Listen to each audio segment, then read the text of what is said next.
الحمد للہ رب العالمین والصلاة والسلام علی سید الانبیاء والمرسلین۔ حمد و صلاۃ کے بعد معزز محترم محتشم سامعین،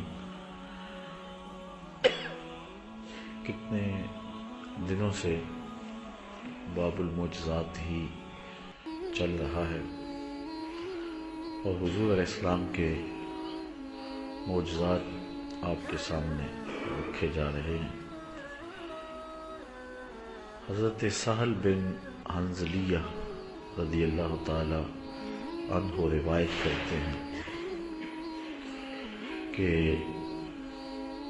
انہم ساروا مع رسول اللہ صلی اللہ علیہ وسلم یوم حنین فاطنبوا السیر حتی کان عشیہ،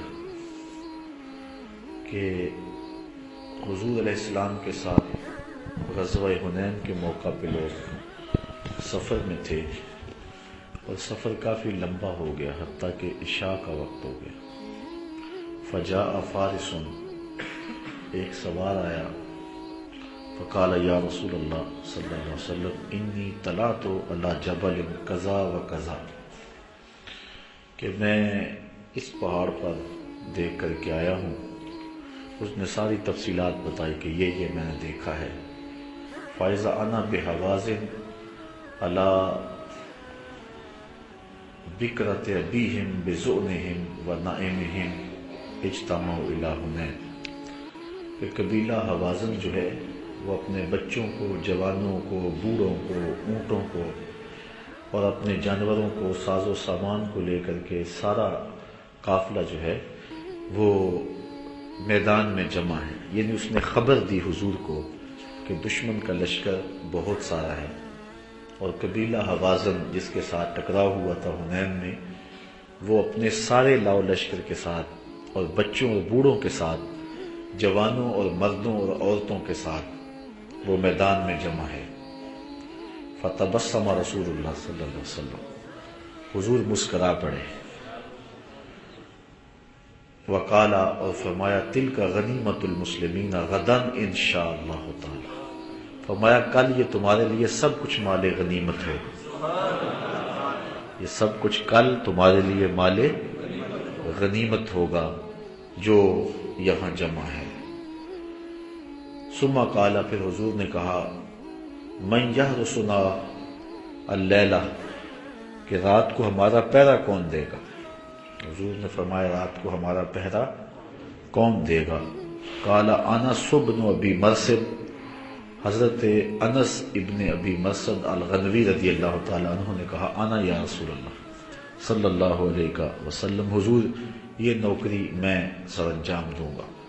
قال ارکب فراکب فرسا، حضور نے فرمایا کہ تو سوار ہو جا، تو وہ ایک گھوڑے پہ سوار ہو گئے۔ فقال، تو حضور نے اس کو فرمایا استقبل ھذا الشیب حتی تکون فی اعلاہ، کہ تو اس پہاڑ پر چڑھ جا یہاں تک کہ تو سب سے اونچائی پر چلا جائے۔ فلما اصبحنا، وہ پہرا دینے کے لیے چلے گئے اور لوگ سو گئے۔ کہتے ہیں جب صبح ہوئی خرج رسول اللہ صلی اللہ علیہ وسلم الی مصلاہ، تو حضور نماز کے لیے نکلے۔ فرکع رکعتین، تو حضور نے 2 رکعتیں پڑھی، فجر کی 2 سنتیں۔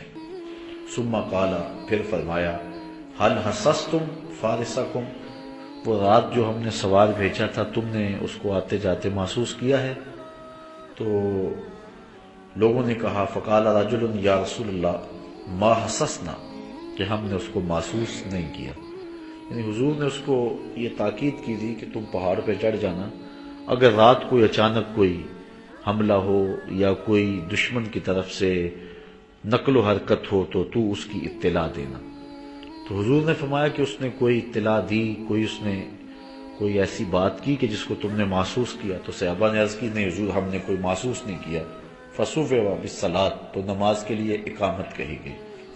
فجعل رسول اللہ صلی اللہ علیہ وسلم وهو یصلی یلتفت الی الشیب، حضور علیہ السلام نماز پڑھانے کے لیے کھڑے ہوئے اور حضور نماز بھی پڑھا رہے تھے اور گوشہ چشم سے جدھر سوار بھیجا تھا ادھر بھی دیکھ رہے تھے۔ اچھا میں کہتا ہوں لوگ کہتے ہیں نبی کے خیال سے نماز ٹوٹ جاتی ہے. اب نبی اپنے بھیجے ہوئے غلام کی راہیں تک رہا ہے اور نماز بھی پڑھا رہا ہے. اللہ اکبر. یہ امام ابو داؤد نے حدیث روایت کی ہے. تو حضور علیہ السلام جو ہیں وہ نماز بھی پڑھا رہے تھے اور گوشہ چشم سے دیکھ بھی رہے تھے. یہ بات ذہن میں رکھیں کہ نماز کے اندر جائے سجدہ پہ نظر رکھنی چاہیے، لیکن اگر گوشہ چشم سے دائیں بائیں کوئی دیکھ لیتا ہے تو یہ نماز میں کراہت کا سبب نہیں ہے. اگر گردن پھیر کے دیکھتا ہے تو نماز مکروہ ہو جاتی ہے، اور اگر سینہ پھیرتا ہے تو نماز ٹوٹ جاتی ہے. یہ بات ذہن میں رکھیں. ویسے جائے سجدہ پہ حالت قیام میں نظر رہے، حالت رکوع میں پاؤں کے ناخنوں پہ نظر رہے، اور تشہد میں قعدے میں انسان کی نظر جو ہے وہ گود میں رہے. لیکن اگر گوشہ چشم سے آنکھیں گھما کر کے تھوڑا سا دیکھ لیا تو اس سے کراہت نہیں آئے گی. لیکن اگر گردن گھما کے دیکھا تو نماز مکروہ ہو جائے گی، ٹوٹے گی نہیں. لیکن سینہ پھر گیا قبلے سے تو نماز ٹوٹ جائے گی. لیکن صحابہ نے حضور علیہ السلام کی طرف جو ہے وہ نظریں گھما کر کے بھی دیکھا، اور صحابہ نے حضور کی طرف گردن پھیر کے بھی دیکھا، اور حضور علیہ السلام کی طرف سینے پھیر کے بھی دیکھا، اور نماز مکروہ نہیں.